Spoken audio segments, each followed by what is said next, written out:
Ya, selamat pagi semuanya. Assalamualaikum warahmatullahi wabarakatuh.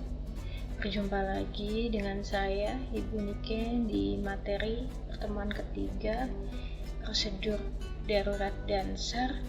Salam sehat, salam sejahtera dimanapun para perwira siswa berada. Baik, Bapak Ibu, kemarin kita sampai mana? Kita kemarin terakhir sampai di materi nomor-nomor telepon yang bisa dihubungi saat keadaan emergensi ya, betul ya. Jadi kita flashback dulu Bapak Ibu. Ada DPA, ya, ada CSO, ada PFSO, dan di situ sudah masuk ke dalam tata urutan contingency plan ya. Nah, DPA itu sendiri design person assure ya, di pejabat perusahaan yang memang menjembatani komunikasi yang berhubungan dengan safety antara pihak office, pihak kapal, dan pihak pelabuhan ya. Berbeda dengan company security officer, dia tugasnya sama, hanya concernnya di arah security, di bagian keamanan. Nah, mereka ini nanti akan bekerja sama memonitor, kemudian mengkontrol dan memverifikasi apakah semua awak kapal masing-masing mengimplementasikan regulasi-regulasi yang berhubungan dengan safety dan security dan terhubung oleh pihak pelabuhan atau tidak dan sebagainya. Nah, untuk pertemuan kali ini Bapak Ibu, kemarin kan kita sudah membahas mengenai prosedur darurat ya. Nah, untuk SAR ya, untuk SAR itu sendiri kalian secara umum mungkin sudah mengetahui ya, di keseharian kita ya, tim-tim evakuasi, tim-tim SAR ya, badan SAR ya, kalian sudah tahu pasti tugas mereka adalah membantu mengevakuasi ya, sekaligus menyelamatkan hal-hal yang berhubungan dengan keadaan bahaya dimanapun, entah di darat, entah di laut, ataupun udara, kan seperti itu. Nah, untuk di dunia maritim, Bapak Ibu, kita lebih mengacu kepada MERSAR manual ya. Untuk MERSAR itu sendiri, Bapak Ibu ya, itu adalah kepanjangan dari Merchant Ship Search and Rescue ya. Oke. Seperti apa isinya MERSAR ini sendiri ya, buku ini sendiri? Ini adalah pelaksanaan tentang operasi SAR khususnya bagi kapal-kapal niaga yang dipastikan sudah ditetapkan oleh IMO tahun 93 di tanggal 8 April Bapak Ibu. Apa fungsinya? Sebagai pedoman nahkoda, sebagai pedoman kapten yang memang harus melibatkan diri dalam operasi SAR di laut atau lingkungan maritim setempat. Untuk apa?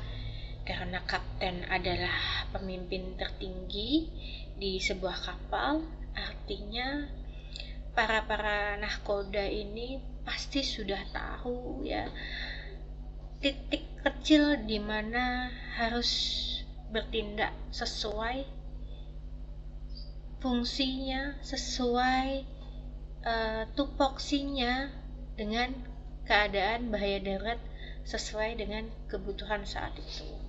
Agar apa? Agar efektif, pasti, agar efisien, agar lebih cepat, agar lebih terkendali dan sebagainya. Di sini Anda ya nanti bisa mengetahui isi dari sistematika MERSAR manual itu sendiri. Pertama ada introduction ya, kemudian ada koordinasi, ada action by ship khususnya di yang bersifat distress ya, yang bersifat distress. Kemudian di bab 3 ada assisting, only assisting ya. Yang keempat ini masih di bagian assist tapi di aircraft ya. Kemudian yang kelima ada planning and conduction and the research. Keenam adalah conclusion, kesimpulan. 7 komunikasi, 8 aircraft masih di casualty at sea. Dan yang terakhir ada annex 1 sampai 3. Di situ adalah untuk mengetahui situasi, keadaan, posisi di kapal dan di laut mana, yang biasa disebut dengan SITREP, Standard Format for Search Situation Report. Kemudian yang kedua ada MOB, manuver ya. Dan yang ketiga ini regulasi 5 ya, di chapter 10 di SOLAS 74 Bapak Ibu. Dalam kategori distress ya. Dalam kategori distress ya, di bab 2 tadi Bapak Ibu ya. Dibagi 2. Untuk coastal dan ocean. Oke, untuk coastal itu sendiri Bapak Ibu berlayar di area pantai ya, di coastal. Yang artinya jika di area pantai tetap terjadi keadaan mara bahaya, ini Bapak Ibu wajib melibatkan untuk evakuasinya, melibatkan dan meminta bantuan oleh kapal-kapal lain ataupun helikopter dan fasilitas-fasilitas yang ada di darat seperti Coast Guard, seperti Syah Bandar dan sebagainya, seperti itu.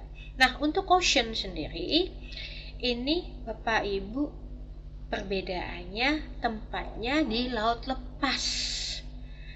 Misal di Laut Cina Selatan, kan seperti itu, Laut Jawa ya, yang dipastikan melibatkan kapal-kapal lain, melibatkan apalagi sistem sinyal satelit, GMDSS untuk meminta bantuan.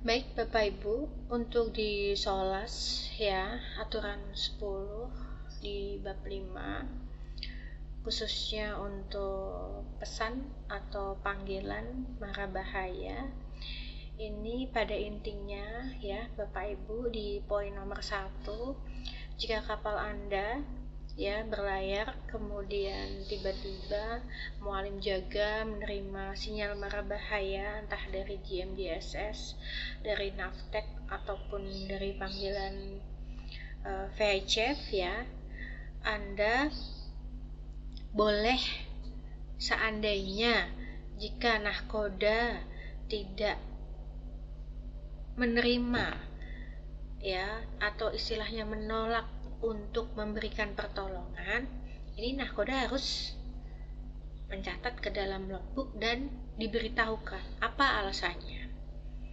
ya, karena di sini posisi ini nahkoda di atas kapal berhak mengajukan permintaan kepada beberapa kapal yang sanggup untuk memutuskan memberi bantuan pada pengirim sinyal mara bahaya tadi. Dan ada satu catatan di sini, nahkoda mempunyai batas kemampuan dengan pertimbangan untuk keselamatan kapal itu sendiri, muatan kapal itu sendiri, ABK di mana kapal saat itu berada. Artinya di sini sifatnya tetap wajib menolong ya, menerima permintaan bantuan, tetapi nahkoda punya hak untuk menolak dengan catatan nahkoda forward ya, merilis pengirim sinyal distress ini ke kapal-kapal lain untuk siapa? Kapal yang mampu untuk mengevakuasi, kapal yang mampu untuk membantu menyelamatkan, dengan catatan sesuai batas-batas masing-masing yang nahkoda punyai, kan seperti itu Bapak Ibu. Artinya dipastikan saya aman dulu, saya selamat dulu, baru saya tolong. Ketika Anda tidak mampu untuk berpikir saya sudah aman dulu, saya sudah selamat dulu, bagaimana Anda mau menolong? Anda punya keinginan untuk menolong kapal lain, Anda punya keinginan untuk menolong orang jatuh ke laut dengan berbagai macam case. Tapi pastikan dulu Anda punya alatnya tidak, alatnya berfungsi dengan baik atau tidak. Anggaplah Anda menolong dengan skocinya mesinnya sering dioperasikan, dipanaskan, sering berlatih latihan keselamatan atau tidak, krunya sanggup tidak untuk adanya Anderson Williamson dan sebagainya lagi. Itu nahkoda harus mampu membaca kemampuan kru kapal itu sendiri dan dirinya sendiri, seperti itu. Artinya ya seperti halnya di pesawat ya, dipastikan untuk memakaikan pelampung atau life jacket ke orang lain, Anda harus pakai life jacket dulu dengan baik dan benar, baru Anda pakaikan orang lain. Berarti safety first dulu, into yourself, baru Anda assist yang lain. Itu saja, simpelnya seperti itu. Selanjutnya, untuk di aturan 15, tadi aturan 10 ya, setiap negara konvensi harus telah membuat pengaturan tentang pengawasan terhadap pantai-pantainya. Ya, betul. Pengaturan ini harus sudah termasuk operation, penempatan, pengawasan terhadap peralatan keselamatan di laut. Setiap negara punya konvensinya sendiri-sendiri, menyediakan informasi yang berhubungan dengan peralatan pertolongan. Kapal-kapal penumpang yang melayari rute yang tetap harus ada perencanaan untuk mengadakan kerja sama. Artinya di sini Bapak Ibu, setiap negara punya aturannya masing-masing yang berhubungan dengan pengawasan keselamatan pantai itu sendiri. Ya, dan hal itu di bawah pengawasan otoritas-otoritas setempat yang wajib menyampaikan informasi yang berhubungan dengan pertolongan, khususnya untuk kapal-kapal penumpang ya yang rutenya tetap, harus wajib adanya perencanaan dan pengadaan kolaborasi atau kerjasama.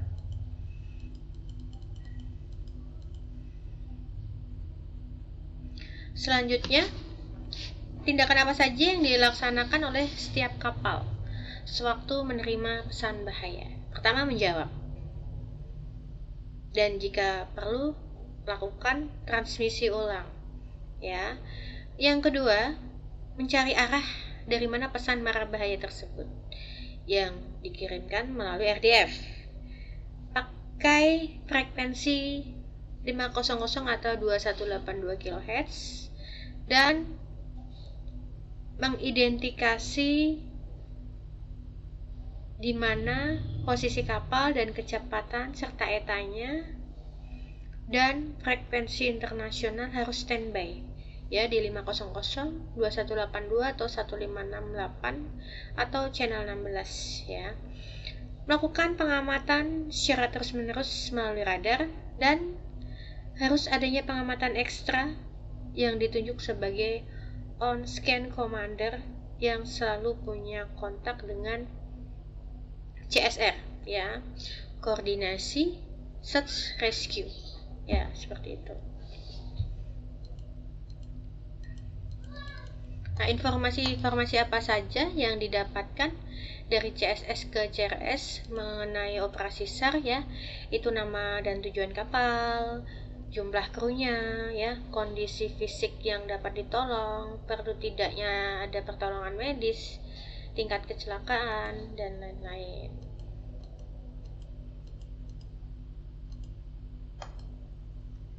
komponen apa saja yang harus disertakan dalam waktu mengirimkan berita mara bahaya?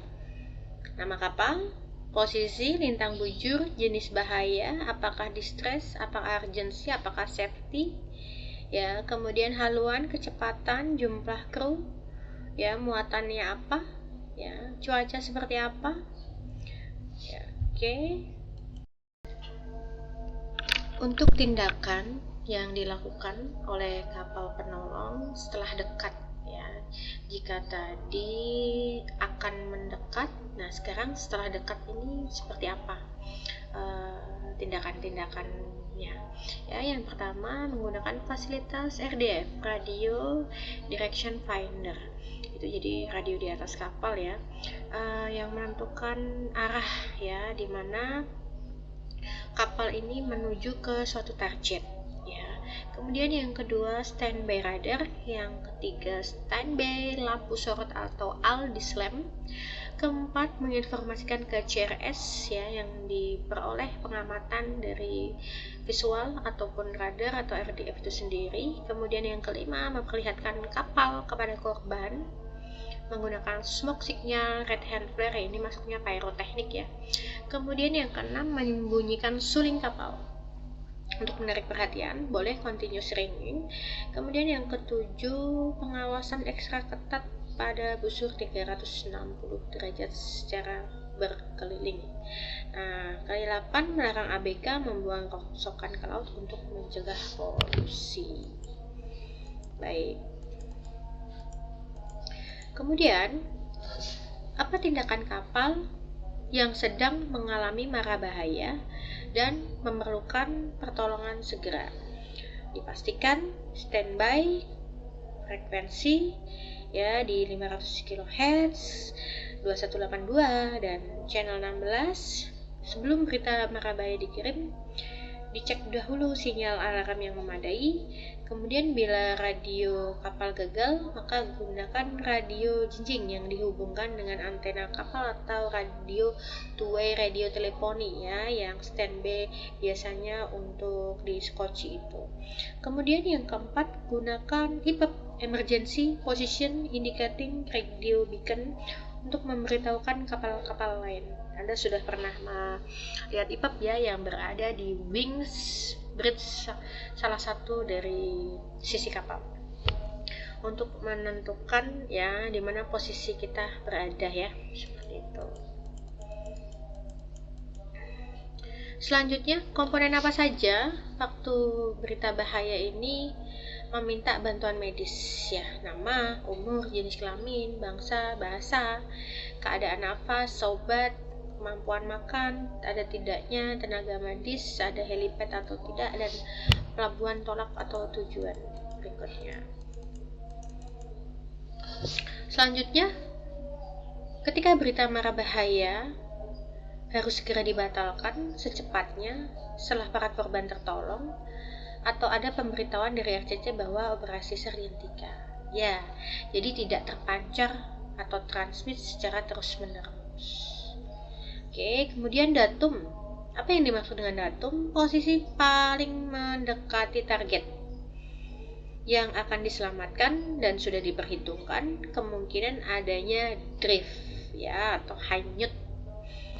Pertimbangan apa saja yang harus diperhitungkan? Posisi dan waktu kejadian, waktu pelayaran, pergerakan target karena arus, ombak, angin, dan sebagainya, ya, sehingga mengakibatkan hanyut, ya.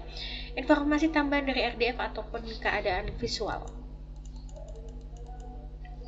Kemudian, apa saja, ya, tindakan yang dilakukan ketika kapal ini sudah tiba di tempat?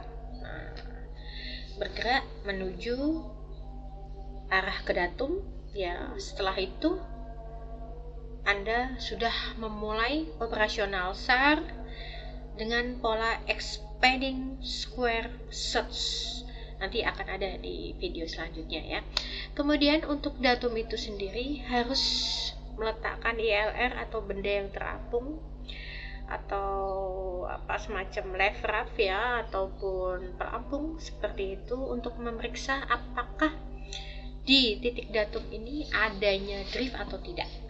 Yang ketiga, kapal lain yang datang berikutnya sesuai ketentuan CSS dan dapat menentukan track spacing. Kemudian yang keempat, kapal lain yang pertama kali tiba di lokasi expanding square search, sedangkan kapal lainnya melaksanakan parallel track search, khususnya pada cuaca yang bagus. Bila keadaan penglihatan terbatas dan kapal penolong sedikit, maka yang pertama kali datang segera menghentikan pola pencarian expanding square search dan menggantikan dengan sector search. Seperti apa bentuknya akan di slide selanjutnya. Baik, untuk 7 pola pencarian dalam operasi SAR di laut. Tadi saya bahas ya, untuk expanding square atau pola segi 4 membesar ini ya. Ini memang seperti yang Anda lihat ya semuanya. Untuk di posisi datum itu sendiri ada di tengah-tengah, yang dimisalkan posisi target yang paling mungkin akan diselamatkan. Kemudian bergerak pertama melalui ke arah utara ya, kemudian arah ke kanan dan turun dan mengikuti searah perputaran jarum jam. Dan di situ Anda lihat untuk jarak sekian mile itu ya, dari 4 mile itu sendiri itu adalah jarak antara trek yang paling berdekatan, yang besarnya tergantung dari jarak pandang kapal ke target itu sendiri. Itu jarak yang paling berdekatan. Jadi Anda pertama dari posisi datum ya, itu ambil langsung tarik ke haluan utara sebesar 4 mil ya, kemudian altering course ya ke arah kanan, perubahan haluan itu 4 mil. Nah, lalu ke arah selatan ya kan, ke arah bawah. Nah, ini boleh Anda lebih memanjang lagi untuk pencarian targetnya ke 8 mile ya, lalu terus ke kiri ya, searah perputaran jarum jam lebih tambah lagi jangkauannya menjadi 12 ya, kemudian 16 seperti itu. Nah, untuk jarak yang paling mendekati haluan itu di antara 4 sampai 8 mile. Itu untuk pola segi 4 membesar, Bapak Ibu. Kemudian untuk pola sektor dengan satu kapal, Anda perhatikan ya, datum masih di posisi jarak yang paling dekat ya untuk diselamatkan. Untuk haluan dengan arah 120 derajat itu adalah perubahan haluan dari perjalanan pertama kali. Oke. Lalu dilanjutkan dengan jarak 2 mil dari lintasan pada setiap sektor. Artinya di sini jika datum posisi di tengah, Anda ambil nih arah haluan ke 120 derajat dengan jarak 2 mil di setiap sektor jarak lintasan untuk posisi satu kapal yang manuvernya, saya ulangi ya, manuvernya harus seperti ini Bapak Ibu.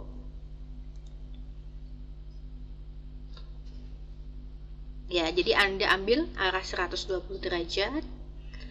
Kemudian Anda ambil untuk VRM-nya 2 mile di setiap sektor ya, dengan manuvernya zigzag seperti ini. Zigzag ke bawah, ke atas, ke bawah, dan ke atas lagi. Seperti itu, dan terakhir mendekati datum. Itu untuk satu sektor ya. Kemudian untuk 2 kapal ya, Anda perhatikan ya, untuk 2 kapal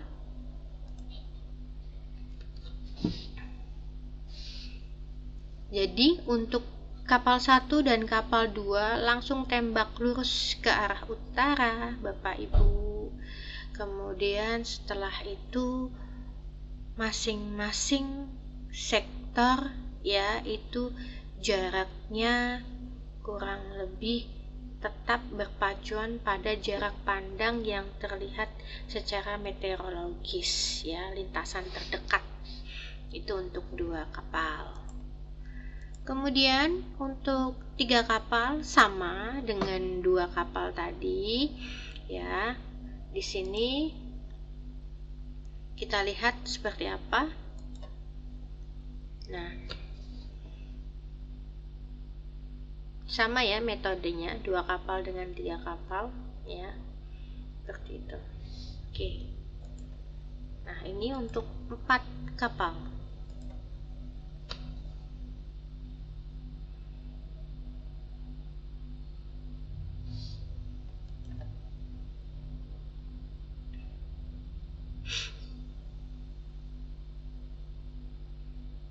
Jadi 2 kapal ke kanan, 2 kapal ke kiri. Oke. Dan ini untuk 5 kapal. Langsung masing-masing ke arah utara. Seperti itu ya. Untuk jaraknya disesuaikan dengan jarak pandang meteorologis. Nah, ini untuk OSC sendiri ya, on scan commander by aircraft ya. Untuk haluan kapal sejati tetap arahnya sesuai OSC ya. Nah, OSC-nya ini harus melintasi dari masing-masing sektor atas maupun bawah, Bapak Ibu. Seperti itu ya.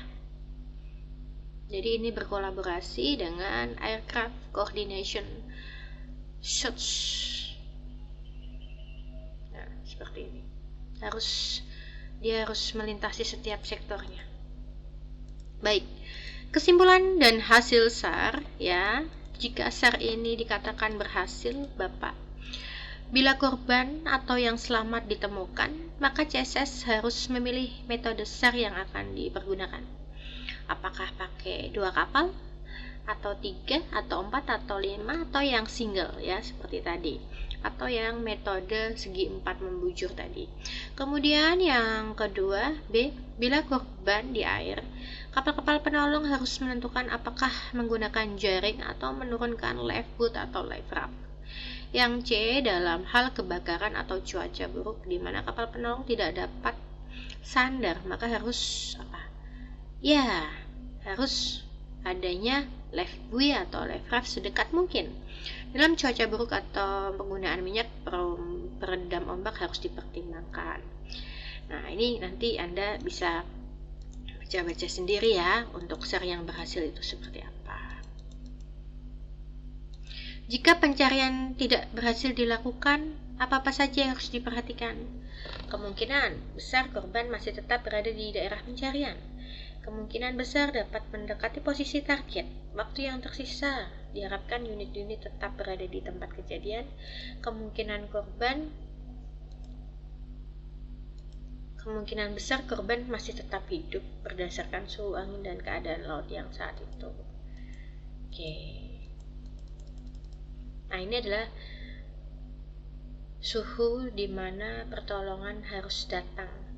Jika suhu yang mendekati daerah kutub ya paling tidak ya harus datang kurang lebih dari 3-6 jam ya. Seharusnya. Nah, kita lihat secara faktual memang tidak mudah untuk mencapai titik evakuasi ya. Kemudian jika yang di atas 20 tergantung kondisi tubuh. Jika kita bicara masalah SAR ini, saya jadi ingat Bapak Ibu, banyaknya kecelakaan pesawat-pesawat yang jatuh di dasar perairan ya. Itu dipastikan sudah tidak ada yang selamat, tetapi masih tetap dipertahankan untuk pencarian secara fisik agar mengidentifikasi korban dan mempertanggungjawabkan ke masing-masing keluarga. Itu adalah tanggung jawab maskapai kan, seperti itu. Nah, ini pengaruh cuaca ya kepada manusia yang istilahnya sudah tidak ada pakaian ya, ada kecepatan angin dan aktual suhu. Oke, jadi bisa dikatakan Bapak Ibu, jika semakin suhunya minus ya, dalam arti yang sangat ekstrim bahaya dinginnya, itu paling tidak pengaruh kecepatan angin ini pasti di atas 10 knot, yang artinya sudah sangat kencang. Ya, saya pastikan ini sudah tidak ada nyawa seperti itu. Nah, apalagi yang lebih dari 10 knot dengan suhu yang paling tinggi, itu sudah Anda bisa perkirakan sendiri ya. Nah, ini fasilitas-fasilitas komunikasi laut untuk standby radio ya. Biasanya sering muncul di soal-soal ya untuk frekuensi-frekuensi. Fasilitas komunikasi secara visual ada signal lamp, ada bendera, ada signal visual regulation, dan komunikasi dengan pesawat terbang menggunakan frekuensi tetap, komunikasi radio, signal visual juga sama Bapak Ibu. Rasa itu saja pertemuan kita kali ini untuk pembahasan prosedur darurat dan SAR. Ya, mudah-mudahan bermanfaat, dan tetap Bapak Ibu harus tetap mengulang-ulang materi saya, bosan tidak bosan ya, karena harapannya ketika nanti Anda mengerjakan UAD ataupun UKP paling tidak ya ada bekal sedikit untuk review dan pengingat apa-apa saja materi yang harus dijawab dan yang tidak, karena nanti tetap akan diberikan beberapa kisi-kisi yang kira-kiranya Anda harus concern ke arah materi ini dan apa yang harus dipelajari. Karena kalau kita bicara materi, belum, ini masih prosedur ya, belum materi yang lain ya Bapak Ibu. Ya, namanya perwira siswa harus membuka wawasan seluas-luasnya ya, mencari tahu sendiri materi yang harus diperlukan seperti itu. Tapi untuk ujian ya sebisa mungkin saling mengcover, saling support ya, khususnya untuk soal-soal yang mana saja nanti akan keluar. Baik, terima kasih. Saya rasa jika ada pertanyaan mungkin atau hal yang ingin didiskusikan bisa melalui email saya ataupun kontak melalui ketua kelas. Saya akhiri. Assalamualaikum warahmatullahi wabarakatuh. Sampai jumpa Bapak Ibu.